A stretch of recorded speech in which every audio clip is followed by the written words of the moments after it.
Hi, beautiful people. Sorry for the tardiness today. I had to handle something before I got live today, y'all. Top of the day, top of the day. All right. Happy Tuesday, everybody. It is March the 22nd, 2022, day 62 of year 3 of reading. Year 4 of reading through the books of the law and the prophets, and of the 4-year consecutive day count, day 1080. Today, we are going to start in tablet N. Is it tablet N? Did we start tablet N? Hold on. I got this in the wrong place. I'm sorry, not tablet N, tablet P. Tablet P. And then in my big toe, we'll move on to chapter 31. Shayla, great rising. Uncle Nathaniel, peaceful greetings. That's Wabu. All right, y'all. Let's get started.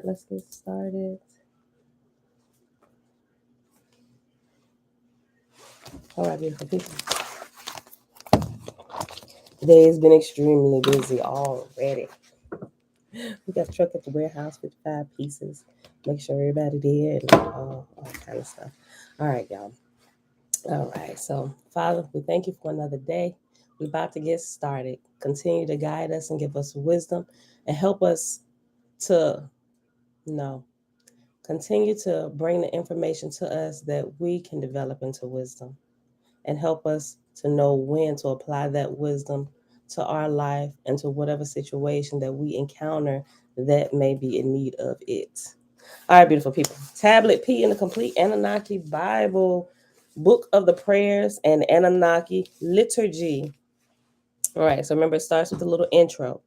Ancient priests and priest kings of Babylonia and Egypt were very devoted to their Anunnaki pantheon. In more recent ages, it was the younger gods, led by Marduk, that traditions more closely revolve around. But surely the brotherly feuds of Enki and Enlil, neither of which seek to bring us closer to the source, which is part of the rivalry of Marduk against all the fallen angels or Anunnaki, do not compare with the pure duality of good versus evil. What you looking for? What you looking for?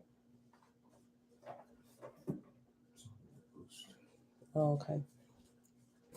The magic number most frequently associated with this tradition by humans, including rites and invocations, building of temples, and the actual arrangement of material cosmologies, is 7. In the cosmos, other significant numbers of completion or unity include 10 and 12. Mystical liturgies and incantations were often read 7 times. Specific names and titles for deities are unimportant as these roles pass from character to character. Name titles are represented under unique cultural semantics, and the tradition spread throughout geography and time. For example, the same archetypal opposition appearing in the Enuma Elish tablet N between Marduk and Tiamat is a concept later mirrored in the lore of Ra versus Apep and even Osiris versus Set. Roles often tend to shift based on who is telling the tale, where one branch interprets the cycles as Marduk and Sarpanit and another as Ishtar and Dumuzi. This essentially becomes a matter of patronage since both versions emerge simultaneously. These prayers that follow were used in various liturgy of ancient priests, often observing their practices in what Sumerians called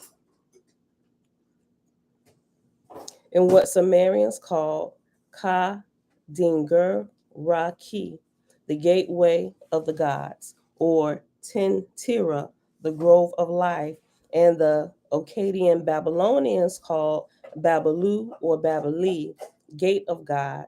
The famous Ziggurat is 2 spellings. It's first Ziggurat, then Zikkurat with a K, with 2 Ks. The famous Ziggurat temple shrine of Babylon became the Temen and Key, or house of the foundation stone of heaven and earth, during the age of the reign of Marduk. Several of these fragments come from Egyptian sources during various reigns of Marduk there. Belinda Brown, Shayla, Audrey. I said Shayla. Shayla's already here. Audrey, shalom, shalom. All right, y'all. So now it starts with the opening hymn, and it has Egyptian in brackets. Tiffany, hey girl, hey. Gate of earth, open to me. Gate of the underworld, open to me. Gate of the abyss, open to me. O you holy gods of the abyss, great God, in, it's like in, period, comma, I, comma, in, as is my earth name. I guess that whatever name is. Great God, yeah, whatever your name is. Okay. Great God, N-I-N, as is my earth name, under the soles of whose feet the Anunnaki of the sky are placed. Words of truth, and in brackets it has power or ma'at, or in my mouth. And then it has up here on the next page in brackets the following added for necromantic applications. Anubis, chief of the mysteries of the underworld. Anubis, whose face is strong among the Anunnaki, and in brackets it has gods. Arise, move, and come forth into this place. Show yourself here on earth and raise your army of the dead. And then you have the opening invocation, and in brackets it has Hermetic. I invoke thee, you who are seated in the invisible darkness, you who are in the midst of the Anunnaki, great gods, who send forth Nebo Utu, Soa Laeth, Barzan, Bo Barzan, Narza Zan, Barza Bozath. Send to me the archangel Zebo Earth Au in. Answer my inquiries in truth without falsehood. I conjure thee by the Anu, the Almighty Father in heaven. I conjure thee by the head of the Almighty Divine Source. I conjure thee by the Soul Bringer, the four-faced demon, and the darkling. Do not disregard the call of your priest. Come to me in haste this day, night. It has night in brackets. So I guess if it was day, you would say day, and if it was night, you would say night. Then it says in brackets under that, stomp the ground with your feet 7 times and circumnavigate your mandala, or a mandala is a magic circle, 7 times with each recitation. Yeah. Stomp the ground with your feet 7 times and circumnavigate your mandala, magic circle, 7 times with each recitation. So stomp the ground and walk around the circle 7 times while you do it. Right? Kind of sound like what they did walking around Jericho. Zoe, that's Wabu. That's Wabu. All right. Now it goes into the general consecration. Great God hidden in the mountain, Eker, let my eyes be open tonight, or in brackets it says this day, for all things. Reveal the light of truth, and after truth it has the brackets that says power, ma'at, without falsehood. So if you hear ma'at, clearly we know now that it's talking about power or righteousness, right rulership, right judgment. That's what Ma'at stands for. And I think I mentioned to y'all before, there's like 42 laws of Ma'at, which is a huge expounding on what we have in the Bible of the 10 Commandments. And the 10 Commandments are actually found within the laws of Ma'at, all 42 of them, right? You can find those 10 within those 42. It's interesting. Great God, hidden in the mountain of the Eker, let my eyes be open tonight, this day, for all things. Reveal the light of truth, power, ma'at, without falsehood. I pray that you reveal yourself to me and give me true answers to that which I ask of you, and I ask that you answer my request. I am the face of the ram. I am the youth among the elders. I am the dragon blood in Babylon. I am the soul of the chief in the Abydos. I am the guardian of the Ka and the Ba. I am the watcher of the gate of the dead. I am he whose name is hidden. The next section is the Necromantic Liturgy. Arise, spirits of the dead, rise and smell the incense. Rise and speak truthfully this day, night. I am the highest among the earth men. It is not I, but Nergal, lord of the underworld, that calls you. It is not I, but Anubis, guardian of the underworld, that calls you. I pray to you now, woe, woe to the elements, earth, air, fire, water. Woe to the watchtowers, east, south, west, north. The fury of the Anunnaki, sky gods, summon thee here. Arise, the drowned and the dead. Let your soul and your forms live for me again within this sacred vessel, catalyst. It has in brackets at the vessel catalyst. Then the next section is entitled the Anunnaki Stargate Litany. Open to me the gates of heaven. Hear me, Mommy, mother among the Anunnaki gods. Hear me, Anu, father of the Anunnaki gods. Hear me, Ishtara, lady of An, stars or heaven.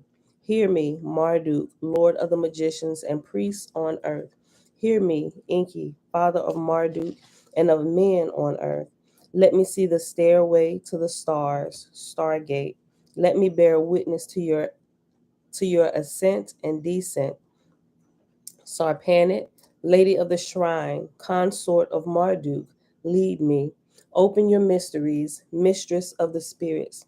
Open to me the primordial heavens. It is not I, but Nabu, herald of the gods, who calls you. It is not I, but Geb, heir of the gods in the black lands, who calls you. The next section is entitled Grand Salutation. Oh, that's pretty short. Okay. Grand Salutation. Hail to the 7 Anunnaki judges. Hail to the 7 kings of dragon blood, bull of heaven, lord of strength, light of the earth, soul in the abyss, lion of the gods, bull of the night that rules the people of the east, Ra Marduk, soul of the ram that rules the people of the west, soul of souls, open your gate to me, for I am the opener of the gate on earth. The next one is called A Hymn to Anu. Anu, king in heaven, eternal prince of the Anunnaki gods, whose words are the rule over the assembly of the Anunnaki, lord of the unequaled horned crown of Anu, you who can travel anywhere in the universe on a raging storm, you who stands in the royal chamber admired as king. The ears of the Ijiji are directed to hear your pure words. The assembly of Anunnaki gather around thee in reverence. At your command, the Anunnaki gods bow and salute. At your command, the wind blows, and food and drink are abundant. At your command, the angry demons turn back to their habitations. May all the gods of heaven and earth pray at your altar of offering. And may the kings of dragon blood on earth give you heavy tribute. May men pray to you daily and offer sacrifices and adoration. May your heart be at rest, and may you ever reign righteously. To the city of and you name the city, show your abundant favor and grace. The next little hymn is called A Hymn to Marduk, and in brackets it has this Babylonian.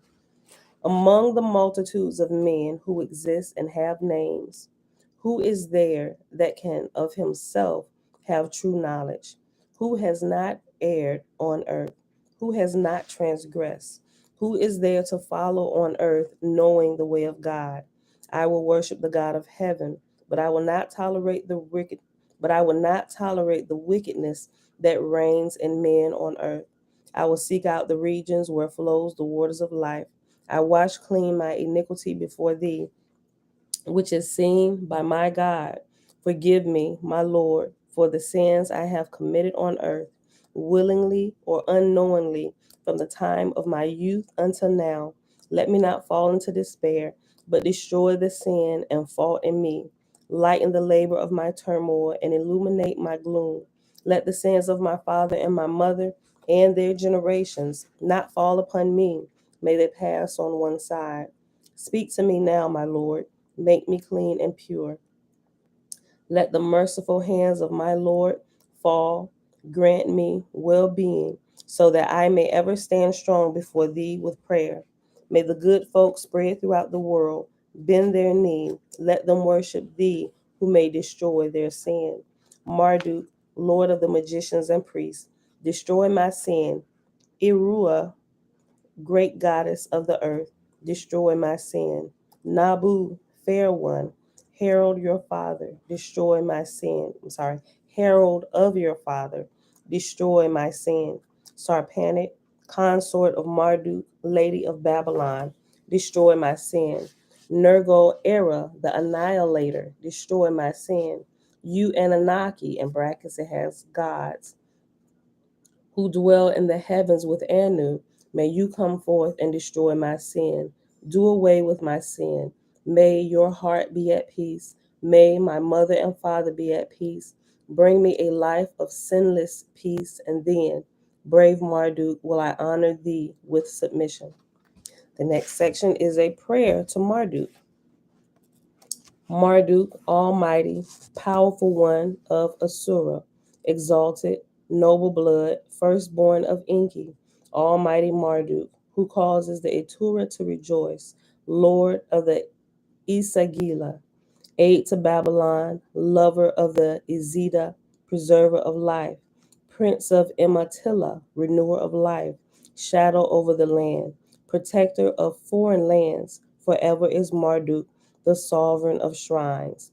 Forever is Marduk, the name in the mouth of the people.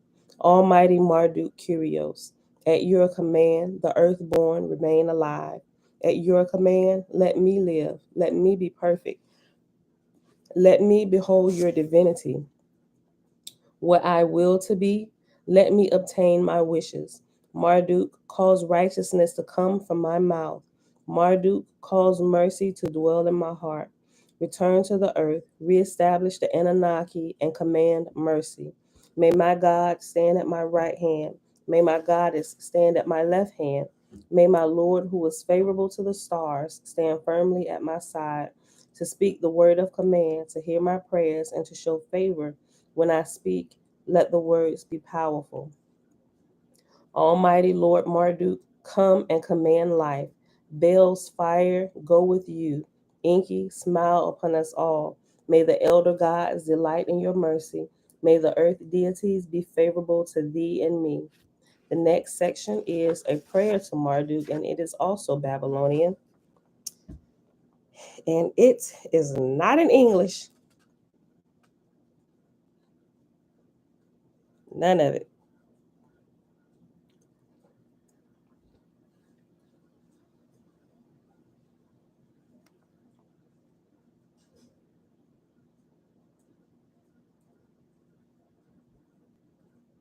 Okay.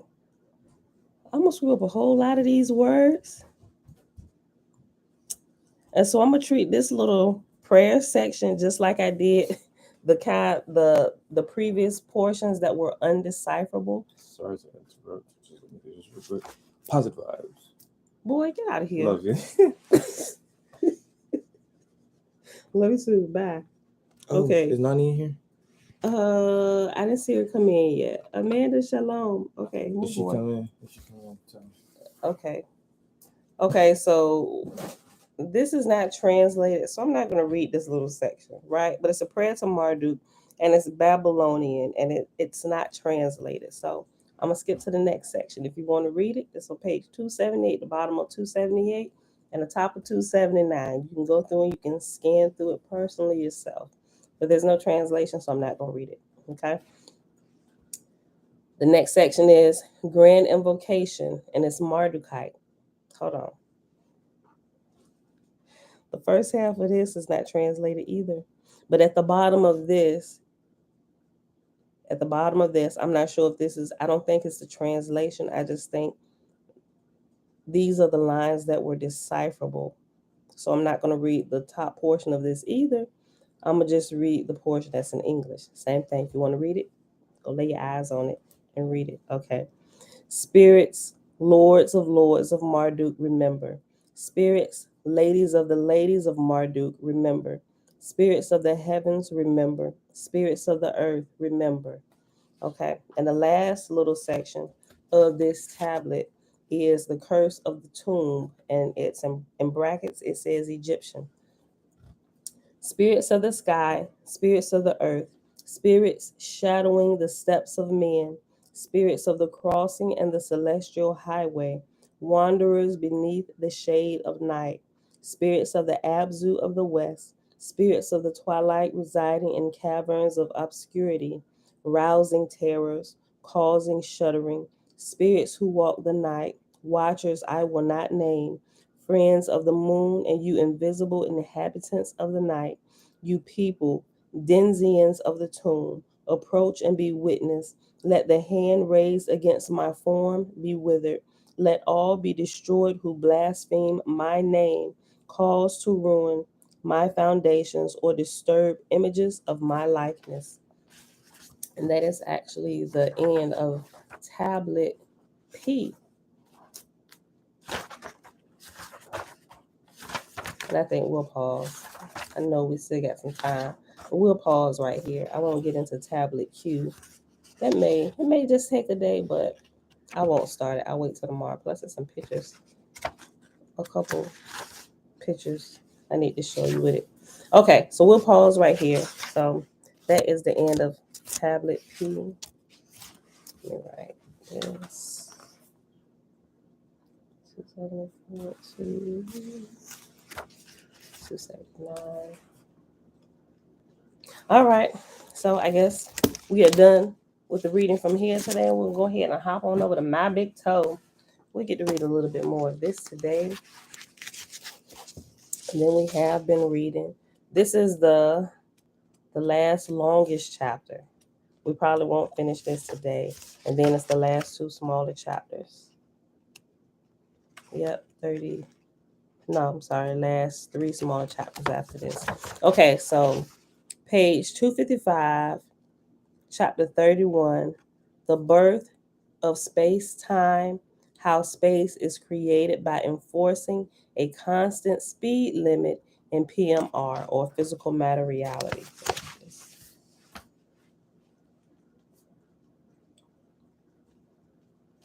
All right, y'all, here we go. As I will demonstrate, space and time are closely interrelated. Accordingly, we will refer to them as a single entity called space-time. Space-time in this context is a construct of consciousness. It is not a physical substance or a thing. It is not a physical construct. It is created by imposing a set of constraints upon a subset of the larger reality. Physical matter reality scientists describe space-time as a continuum in which events or physical objects associated with times appear to be fixed in space or moving relative to an arbitrary observer. It is also described as a manifold, which is sometimes time-like and sometimes space-like, depending on how one interacts with it. Space exists as a conceptual 3D matrix of imagined in the mind or consciousness of Aum chunks of PMR volume, a 3D pixel or quantum of space that define our reality's resolution and form our reality's underlying structure. This structure, along with successive increments of time, provides the conceptual infrastructure that supports the rule set that defines our perception and thus our physical experience. Consequently, space-time, as viewed from within PMR, appears to have a structural component, space-like, and a dynamic component, time-like.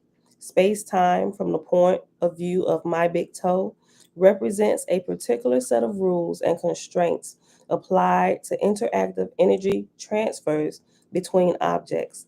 It is the construct within which our fleshly bodies appear to live and interact. The space-time rule set serves as a consciousness interface filter that defines the perception experience of physical matter reality to participating sentient conscious entities. The experience of PMR space, PMR time, as well as PMR mass, energy, and gravity are all derived from the space time constraints placed on the experience of interacting individuated units of consciousness participating in the virtual reality we call our physical universe. These strange sounding statements are explained in detail in section 4. By then, they will seem much more reasonable and credible than they do now. When I say Aeon invented space time or aeon followed by any action verb, I mean in the evolutionary sense, the way fish invented lungs and legs with which they turned themselves into amphibians. Don't get anthropomorphic on me here and postulate as a little old man with a long white beard making people out of space time clay on day 7. That is a perfectly nice metaphor, but it is not where this discussion logically leads. This is an effort to improve science and model reality, not to expose and follow threads of big truth that turn up in various religious metaphors, though it may accomplish both simultaneously. Aeon utilizes a particular subset of its consciousness digital capacity, a portion of its organizational potential, a chunk of thought space in which a uniform set of constraints is imposed on all energy transfers between individuated subsets of consciousness that inhabit or voluntarily participating in that particular chunk virtual reality dimension. Hold on, I need a sip of water, y'all. Okay. If the constraints are represented by a rule set that defines the properties of space time, the virtual reality dimension created is one of PMR, and it has a K at the bottom right hand corner of R, perhaps R PMR. Thus, space time is a special perceptual construct defined within a dimension or a subset of Aeon's consciousness. The space time rule set delivers a consistent experience to interacting individuated units of consciousness. Huh, is this English? I know this description of space time is somewhere between difficult and impossible to understand right now. But if you hang with me through this chapter and section 4, what now appears to be off the wall and confused would eventually become both reasonable and crystal clear. I decided to jump right in and tell you what space time is before I develop the background necessary for you to understand it, because I think that having some idea of where we are going will help you synthesize the concepts required to get there. The experience of space time is produced by a consciousness construct that constrains interactions between individuated chunks or subsets of consciousness. The point or purpose of space time is to facilitate a specialized, consistent virtual experience for individual constrained subsets of consciousness called conscious entities or beings. Don't worry, these concepts should be difficult to comprehend at this time. As always, open minded skepticism defines the correct approach. Be patient. Believe it or not, there is a coherent and logical process that leads to these descriptions, but it may be a while before we get to it and through it. Let's go back to building a logical model from the bottom up. AUM or AUM. AUM, under pressure to improve itself, must evolve profitable internal environments and processes that hold on, I screwed that word up. methodically. What? That is not what that says. Methodically. Hold on. Y'all know what I'm trying to say. It's the method that you're using. Hold on. The processes and the methods reduce. I just changed the word to methods, right? The methods that you use is methodologically. Method. Y'all know what I'm trying to say, right? METHODICALLY.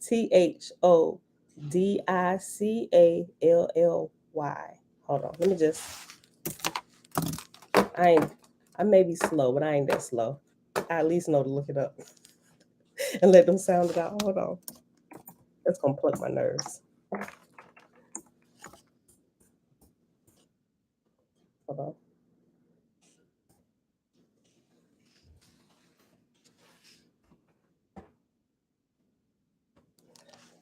Methodically. Methodically, yes. Okay. Oh my gosh, that was so hard. Methodically. Okay. Aeon, under pressure to improve itself, must evolve profitable internal environments and processes that methodically reduce the entropy of consciousness, that is, the entropy of its own system. Space time is one such environment. Within the space time structure, the PMR rule set defines the processes that make us and our space time uniquely profitable to Aeon. Digital simulations like those run on our mainframes or within TBC generally model what appear to be analog events at the macro level. Likewise, we will develop a macro model of how Aeon might conceptualize digital space-time in terms of space-time cells and the time required to pass information between those cells. This should be more satisfying and more helpful than simply stating that space-time and the PMR rule set constitute an optimized design solution for a virtual reality simulator that serves as an interactive, multiplayer, consciousness quality development trainer for units of individuated consciousness. Say that 3 times fast. Thank you, Auntie. Methodically. Right. I got it now. Thank you. I be struggling sometimes with these words, y'all. Okay. Let's start by conceiving. At any time, feel free, y'all. Y'all see me struggling over a word, trying to figure it out before I actually go look it up. Feel free to put the pronunciation or it sounds like, break it up like she just did for me. Help a sister out. Okay. I appreciate it. Because I know I be doing a number on some of these words. Like, what did she just say? And I keep on reading like I ain't just mess it up. Okay. Let's start the conceiving space-time as a construct of space-time cells. Remember, these space-time cells are conceptual, the result of a Gedanken, Gedanken experiment in the mind of Aeon. We will show that space-time cells must be uniform in form, function, and makeup in order to produce the underlying structure for a simple isotropic experience space. Hold on. What?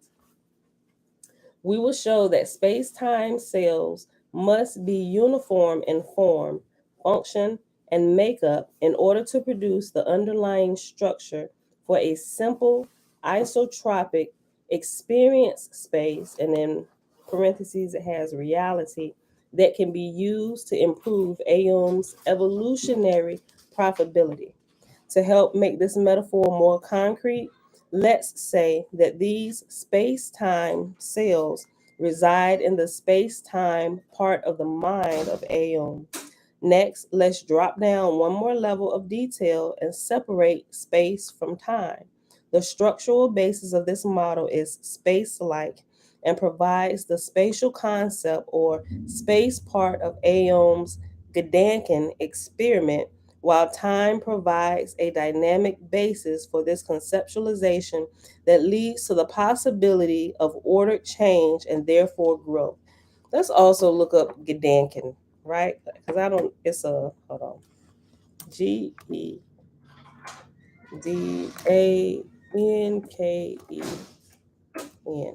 Gedanken experiment.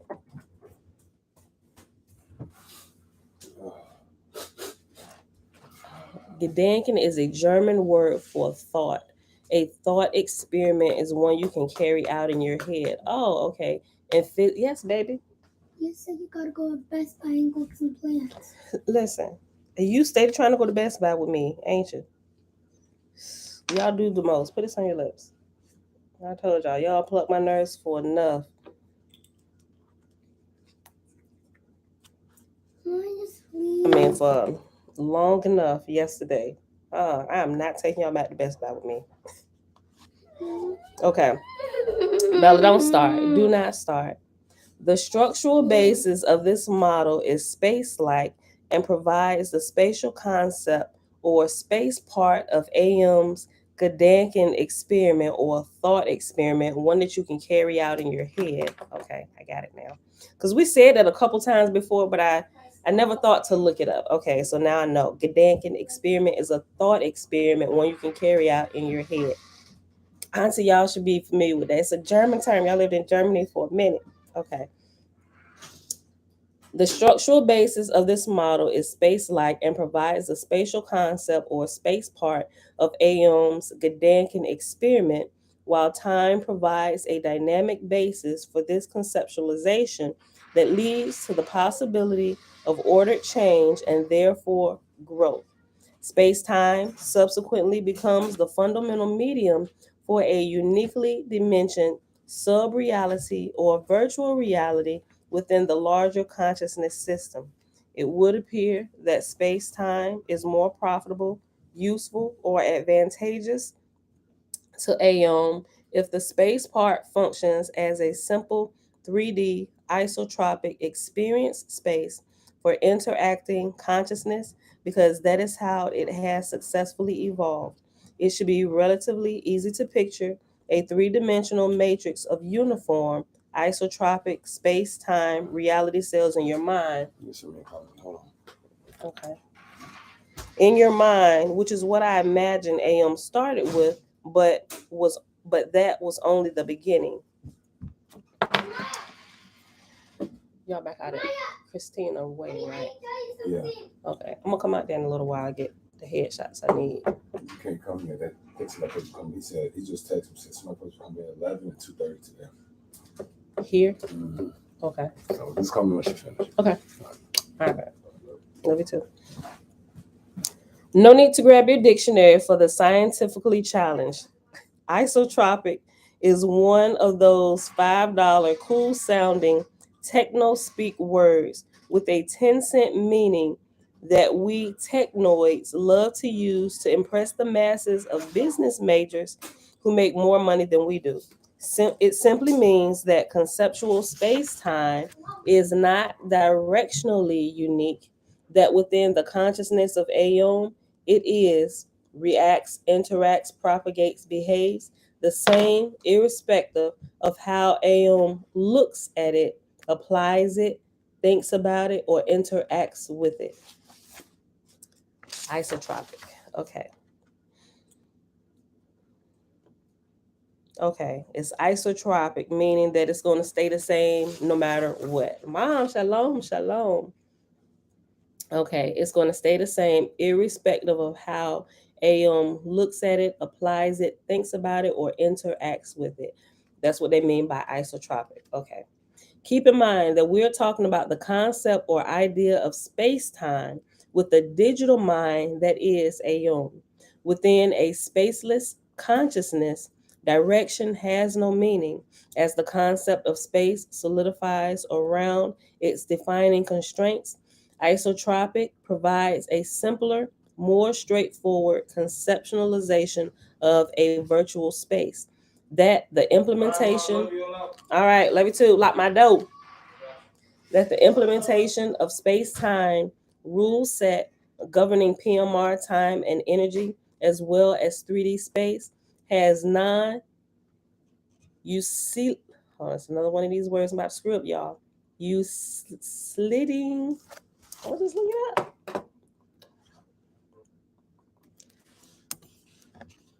You see.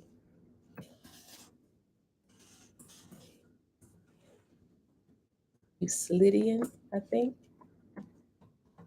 Euclidean. Euclidean. I'm glad I did look it up.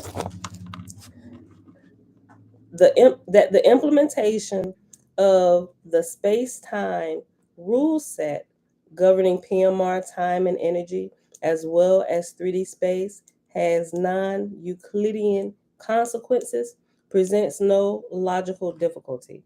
The relativity buffs are probably choking on this description of an isotropic Euclidean conceptualization of space. If they not, I am trying to pronounce them all. However, the preceding assertions create no conflict with the relativity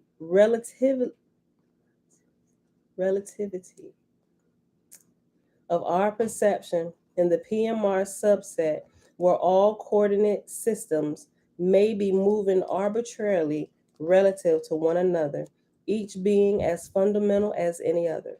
Nor does it conflict with the chunky, non-homogeneous distribution of mass energy that interacts by the rules of gravitation. The idea of an isotropic space begins with a definition of light speed as one of the primary constraining constants directly derived from the specification of a quantum of space and a quantum of time. Although we are describing the space part of Aum's consciousness with simple Euclidean geometry, PMR space will appear to be curved, non-Euclidean, to a well-instrumented, high-tech perceiver experiencing physical reality within PMR. The bottom line is that as long as there is no fundamental physical inertia frame within a chunky PMR, curved space-time defined by general relativity continues to represent an elegant model of our perception within PMR, even if we assume a simple Euclidean frame of reference for conceptual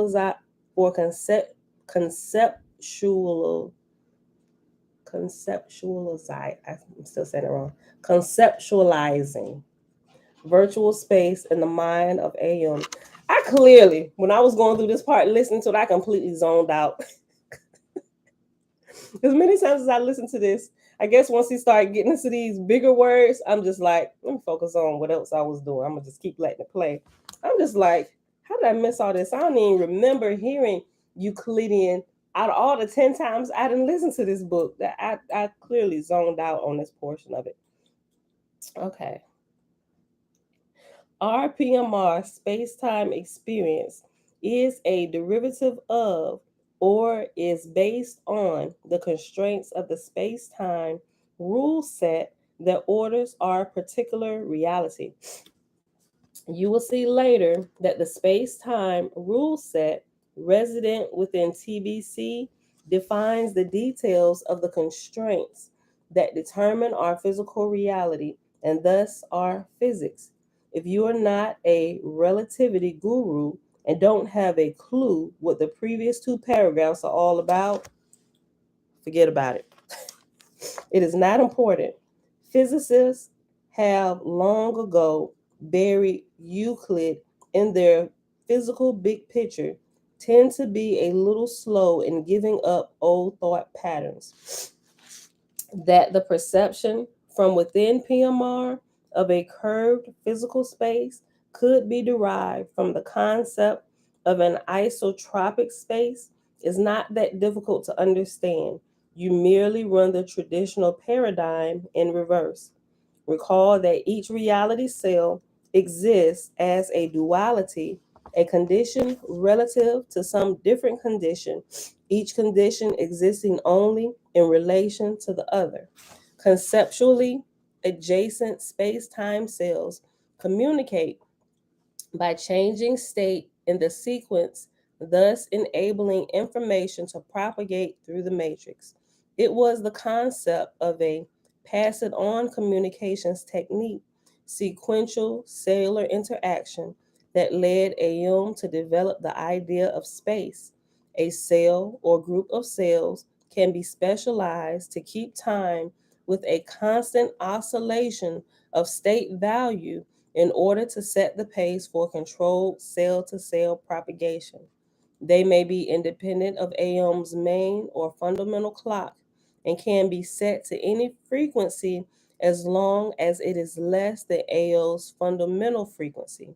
The smallest time increment, delta dash t, in space time, one quantum of space time or equivalently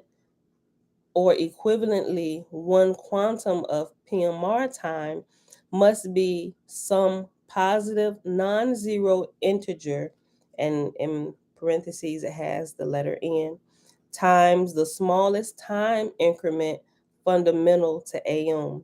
The smallest time increment fundamental to Aum is called the fundamental time quantum. It is the smallest time quantum possible within the larger reality. Delta T is also the minimum time required to change the state of a space-time reality cell.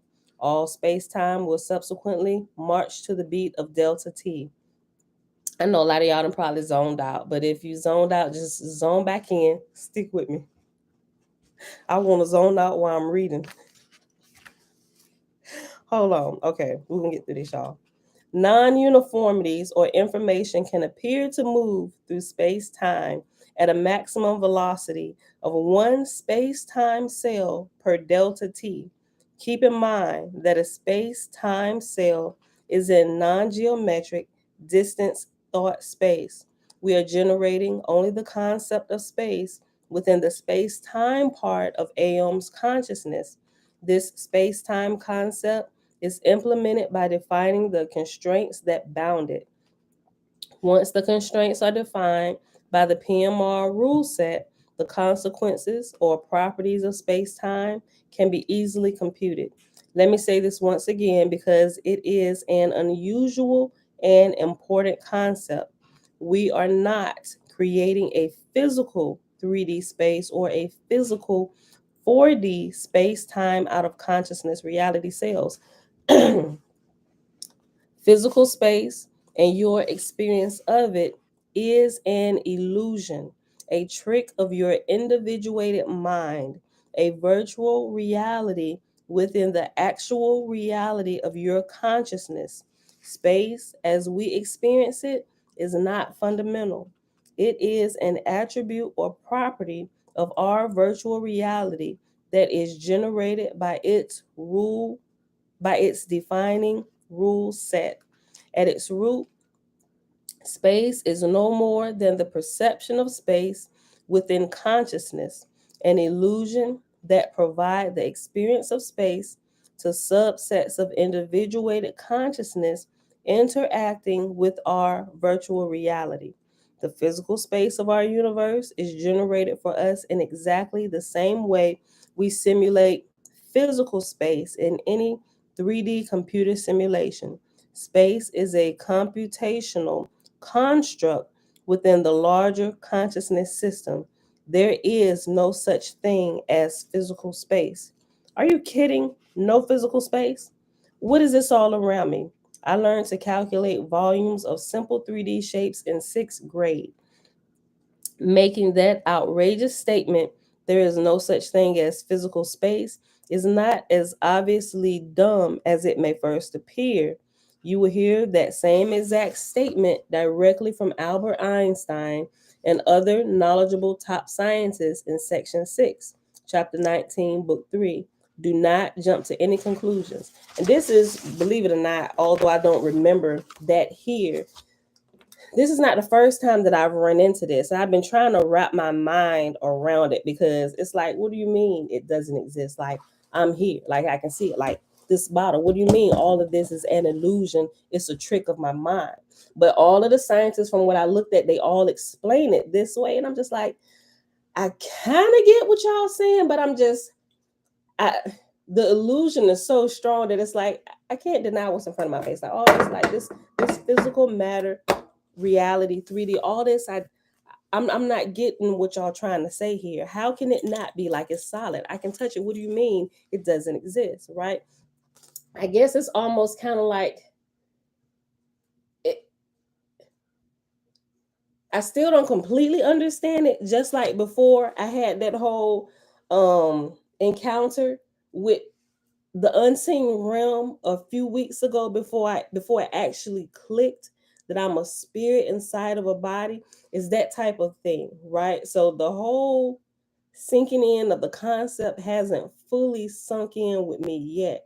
But the more I look into it, they're all explaining it this very same way, right? So, like you said, don't jump to any conclusions. And the only reason why I haven't closed it or stopped looking into it is because I'm curious about it.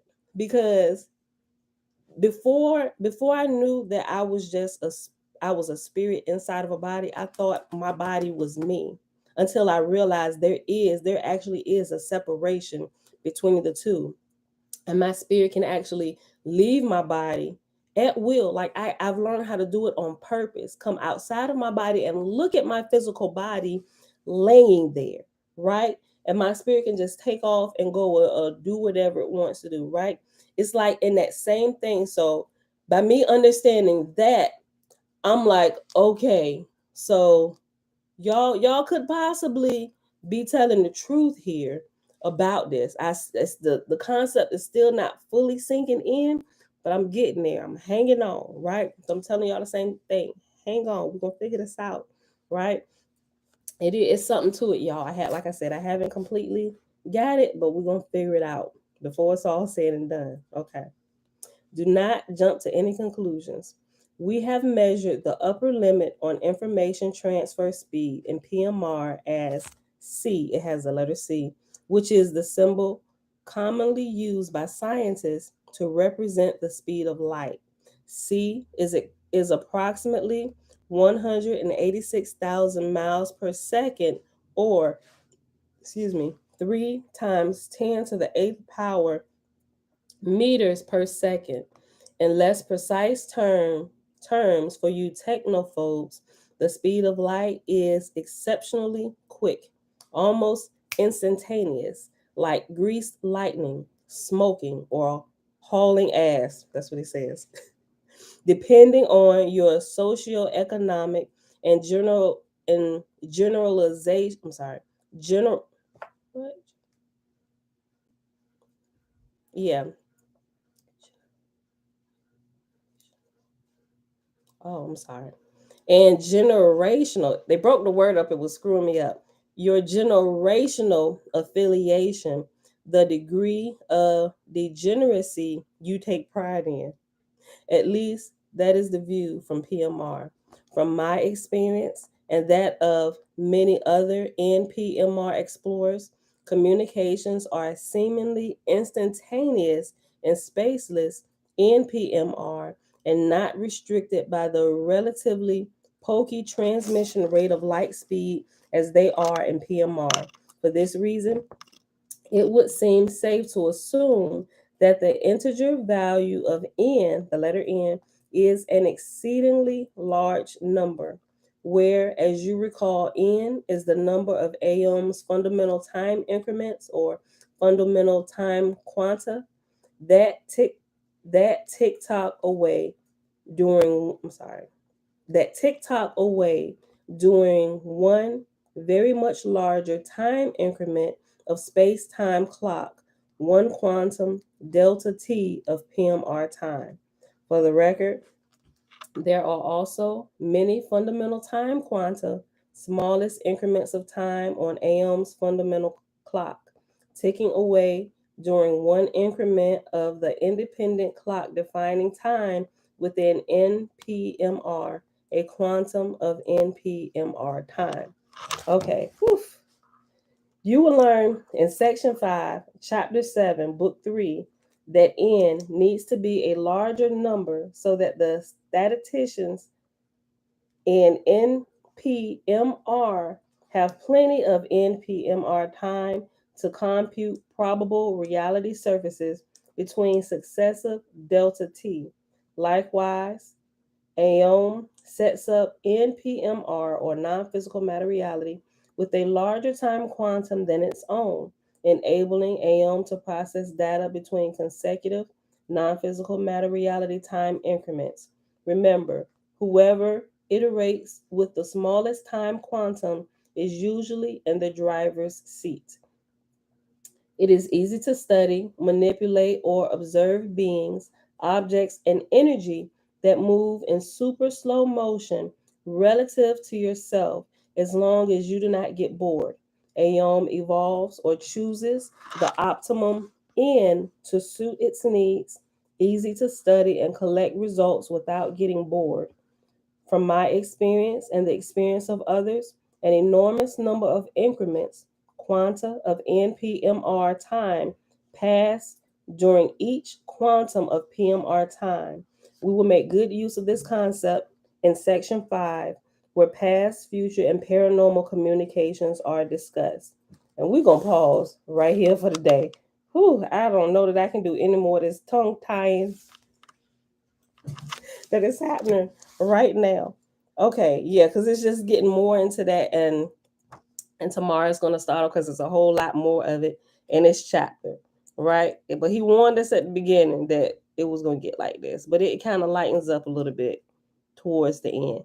But he's just giving all like the scientific information now, right? So just to let y'all know, tomorrow is gonna be a little bit more the same till we done with this chapter, right? This is the last chapter in here that's full of like the meat of what's happening. And then we got the three smaller chapters, and we will be completely done with my big toe, this first book, right? Okay. Whew. So we pause right there. Let me make my mark. 216. Okay, y'all. Zoe, I heard this too. They say everything to the core is just energy. The only way you have the perception of touch is due to the repelling forces. Right, I know, right? Like, I really wish I would have paid more attention when I was in school in science. But you know what? I got the opportunity to do it all over again because my children, they haven't even gotten to this part of, I mean, what Jeremiah did, but when he got to that part, I'm like, look, if you don't understand it, just watch the teacher say it over again. I'll be back. That's terrible. I know that's terrible. But I'm just like, bruh, look, you don't get it. Look, you playing this was my thinking. Or Jeremiah was going through this stuff. I was like, you plan on being like engineer, scientist? I was like, because if you are, then we need to figure this out. I need to hire you a tutor to help you really understand this because I am not the right teacher for science. I'm really not. Now I can read it to you. As for explaining what it's saying, we're gonna have to bring in somebody else. I can, if they tell me to read, I'll read faithfully. But they're gonna have to do the expounding on this. I can really only just read this, right? Haven't really had a lot of experience in it, experiments. Yeah, no, because I don't really like it, but it's interesting to me. But until I actually go through it and put my hands on it myself, it's just, yeah, I am no help to you. I can read it, possibly, if you don't have too many big words. I might be able to get through it without pissing everybody off that's listening to me. I said, but other than that, I am not the right teacher for science at this point in my life, right? So, but he made his way through. Bless y'all. The boy graduated from high school. No, no, seriously, he did just recently. Yeah, just recently. He just turned 18. Yeah, so he's good. No, he about to be 19. Yeah, he about to be 19 this year. In May, he'll be 19. But anyway, yeah, so going through this, y'all forgive me. This chapter right here ain't really too many stories I got to explain to y'all to help y'all understand these principles that he's talking about, aside from what I didn't know how to do while homeschooling my kids when we got to science. Like, if there's not like an animated video or something to help me completely understand the concepts, yeah, it's just gonna be reading for this portion. So don't zone out on me because it might be extremely dry. I'm just letting you know. That's my truth. That's my truth there. I don't know any stories that I can add to this except for, yeah. So I remember when we tried this science project and almost burnt the house down. That's all I can give to you, right? All right, y'all. So with that being said, let's go ahead and get out of here. And we meet our time today. We have 59 minutes, y'all. It is Tuesday, March the 22nd, 2022, day 62 of year 4 of reading through the books of the law and the prophets. Another 4-year consecutive day count, day 1080. We read all of tablet P in the complete Anunnaki Bible, pages 274 to 279. And we read the first part of chapter 31 in my big toe, pages 255 to 260. That being said, y'all, I don't have anything else. Yeah, I don't have anything else. Oh, I do. Well, I posted in the community section. Y'all probably really don't care because y'all here. But for those that do, go back and forth between Facebook and YouTube. After we're done reading the complete Anunnaki Bible, I'm no longer going to be hosting my morning live videos from our personal page. I'm going to move the lives to the actual Facebook page for Awaken to Truth. It's been created forever, and I figured I was going to start at the beginning of the year, but I was kind of looking at some things. I was like, yeah, I'll move it. But I think now I want to just kind of move it, keep everything in its proper place, right? So I'm going to take it and I'm going to move it to the actual page because there's a lot of people there. And when I don't go live, sometimes they don't know to go to my personal page. And I was really thinking about that. It's like all these people over here, and they'll send me messages and stuff, and they'll catch. And I was like, oh, when we catch the live, so they don't, if they're not like my friend or like or follow our personal page, they don't get the notifications. So, and some of them say they kind of want to join in the lives, but it's hard for them to catch it. And I realize it's a lot of people from Jamaica, right? That's looking at the analytics for the page. It's a lot of people from Jamaica that like the Facebook page. So I was like, okay, well, let me just kind of adjust it because in the morning on Facebook, it's only a few people from my personal page anyway that'll watch it. They'll come watch it later. So I think I want to just move it. And those ones that come like on a daily basis from Facebook, I'm sure they don't have a problem with going to the actual Awaken the Truth page to watch it from there. So, like I said, once we get done in a couple weeks, once we get done reading the complete Anunnaki Bible, we're going to start fresh and just broadcast live on Facebook from the actual Awaken to Truth page. And now I'll share. I've been kind of doing it backwards. I've been doing them live from my personal page and sharing it to the Awaken the Truth, but I'm going to switch it around. I'm going to broadcast from the page and then I'll share it to my personal page. Yes. Okay, you'll be okay too. It's not bleeding. All right, beautiful people. Okay. Audrey, she said, I know this is random, but how long should I be on the first track of the gateway to experience all of this? As long as you need to be. Like, have you been able to get past it, or do you keep falling asleep? Is it putting you to sleep and you getting some good rest? Try doing it during the day. I'm not sure, but try doing it during the day or when you're not tired, or make sure you're fully rested before you actually go into doing one of the tracks. Your body is going to relax regardless, right? But you shouldn't like fall into REM sleep unless it's that portion where you actually go into REM sleep, right? But it's training you on different things. So if you keep falling asleep, like I said, just kind of walk through the steps. Okay, am I fully rested? You just kind of walk through those steps. And then, I mean, you can move as fast or as slow as you want to, right? Remember, when the military did it, they didn't care if you fell asleep or not. They put you through the tracks. They put you through all 6 waves in 1 week, a wave a day. I do not recommend, neither do the Monroe Institute recommend that you do it that way, right? Because you want to actually use it for growth and development, where you actually retain what you're learning so you can use it on a daily basis.